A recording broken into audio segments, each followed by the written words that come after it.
Hey, hello guys. Today I will be discussing all 5-star standard banner character constellations and rank them to help you decide who to pick once the new patch is out. Just wanted to add that subscribing and liking helps me a lot, as this is my first video, hehehe. Starting with QiQi, to keep this as short as possible, she is a badly developed character. She does not generate energy, her playstyle does not correspond with her kit, her only use is the physical Chlorine D-Seam, and even there she can be replaced. Moving on to Diluc, I want to say that he is only usable if you have a C6 Bennett in Xianyu and no other option, and while he is very good at this, C6 Gaming outshines him by an outstanding amount, so his C0 will go in B tier for requiring high investment and not performing perfectly. His C1 and C2 are the only constellations that help him with plunge attacks, and they barely do so. The rest of them help his elemental skill and elemental burst, therefore becoming useless for his best in slot playstyle or having minimal use. So his C0, C1, C2 will all take a spot in the B tier, and the rest will move to the D tier. Coming to the one and only, the prettiest, the most amazing Dehya. She has had a lot of struggles fitting in the meta and she still has them, but right now she's the most stable she's ever been thanks to Farina, Nuvolette, Burgeon, Burning, and the upcoming Molani and Kinich. The problem with her is that she scales off attack and HP, but they both have small scalings and she also needs a lot of energy recharge for her burst, but playing her only with the elemental skill will smoothen things out a bit. Dehya at C0 is an okay unit. I decided to put her in the A tier, but think of it as in low A or high B.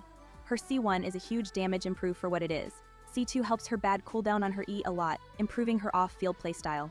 C3 and C4 help her burst, that's why they'll go in the B tier, but her constellations are in very good harmony, so therefore, the higher the constellation, the more usable her burst becomes, so they're not bad upgrades. C5 helps her skill with 3 more levels, and C6 lets her be a very good main DPS if paired with good units. Next up is out OG Queen Jean. She will be the first character joining the S tier at C0. She is an Ananimo unit that heals, can wield Viridescent Venerer, pairs amazing with Bennett and Farina, and is in short an amazing unit.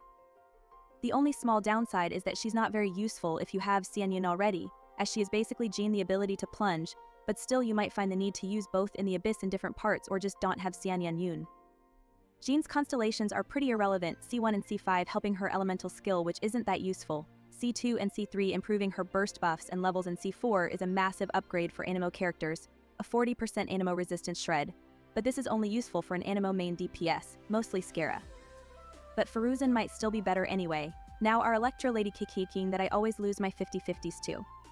She had a big buff with Dendra like 1 month ago when it released. Wait, it was released 2 years ago already? Keqing's constellations are a big mess. C1 and C2 are extremely irrelevant, improving her damage by nothing spectacular. C3 helps her burst, C5 helps her skill, which is not very useful damage-wise. C4 and C6 are the only constellations that actually bump up her damage by an okay amount, therefore getting in the A tier for saving her a bit. Overall, Yaimiko and Chlorinde do what she does, but better, so if you have these two, Keqing becomes irrelevant if you're scouting only the best units.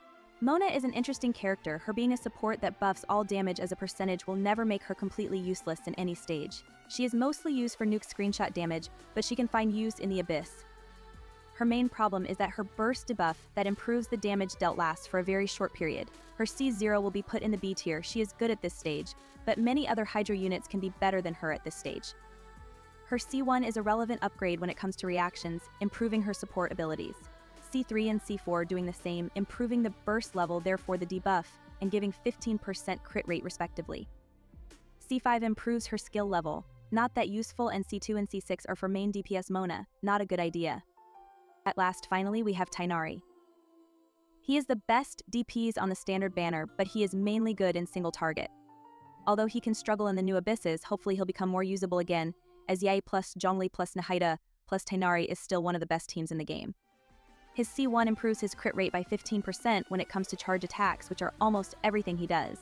C2 gives 20% Dendra DMG bonus, but only while an enemy is in his elemental skill field, therefore it might not be a constant buff.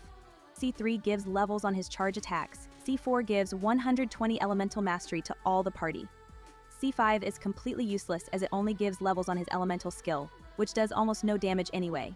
And C6 makes him absolutely insane. Well, this concludes our tier list. This is the final tier list. Don't forget to show your support if you found this video useful, or just if you are willing to do so. Bye.